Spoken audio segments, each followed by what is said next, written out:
Natalya's Odium is an interesting set, and is one of the few sets that does not have a belt that I actually would consider upgrading part of, and this is because it is the Assassin set, and it works fairly well for several of the kick flavors to get those upgrades. On top of that, while it's again a situation of being not quite best in slot for the class-specific set, it is still more than competent at completing Hell difficulty. Starting with the global bonuses, we have perks that are a bit better than most other class-specific sets, with plus skills and resists as usual, but topped off with a little magic damage reduction, dual leech, and most importantly, 30% damage reduction, which puts you more than halfway to the physical damage reduction cap of 50%, meaning this is going to be a really solid tool for boosting your survivability, especially when the actual fade skill is taken into account.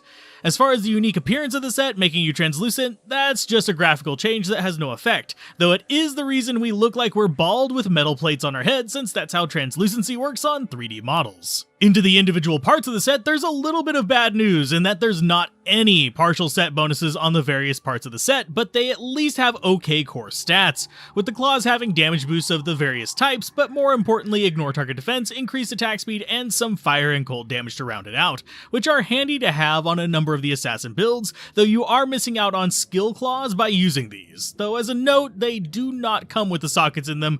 Those are Larzik specials, but they can be pretty nice. The part that does not need Larzik for the sockets is the armor, Natalya's Shadow, an unfortunate base armor type due to slowing down your run-walk speed, but it does come with plus shadow disciplines, which can be okay, as well as some poison resist and poison length reduction, and it is worth noting that while the armor does have plus life, it's variable life per level, so it is not affected by percent boost to life. That said, the armor does have a nice perk of spawning with anywhere from 1 to 3 sockets, which can make it a lot more flexible. Moving up to the helmet, we have Natalya's Totem, one of those set items with annoyingly variable stats, with variable defense, strength, dexterity, and resist all. This one is actually an example of a low roll one, since strength can go up to 20, dexterity can go up to 30, and resistances go all the way up to 20 as well. And if you care about the defense boost, it can get up to 175, though it doesn't matter that much. The last stat is a little bit of magic damage reduction, which will always be that low because it's not variable. The last part we have, and the part I would look at potentially upgrading if I was running a kicker, this is because it takes the boot's damage from 23 to 52 damage all the way up to 69 to 118. Nice. So yeah, more than double the base damage. As far as the bonuses on the boots themselves, it's mostly faster run walk to counteract the armor weight on the torso, but also some variable lightning and cold resist that both can range from 15 to 25%, which is pretty nice as well. As far as the stamina replenishment and defense, I usually don't worry too much about those, but they're better than nothing.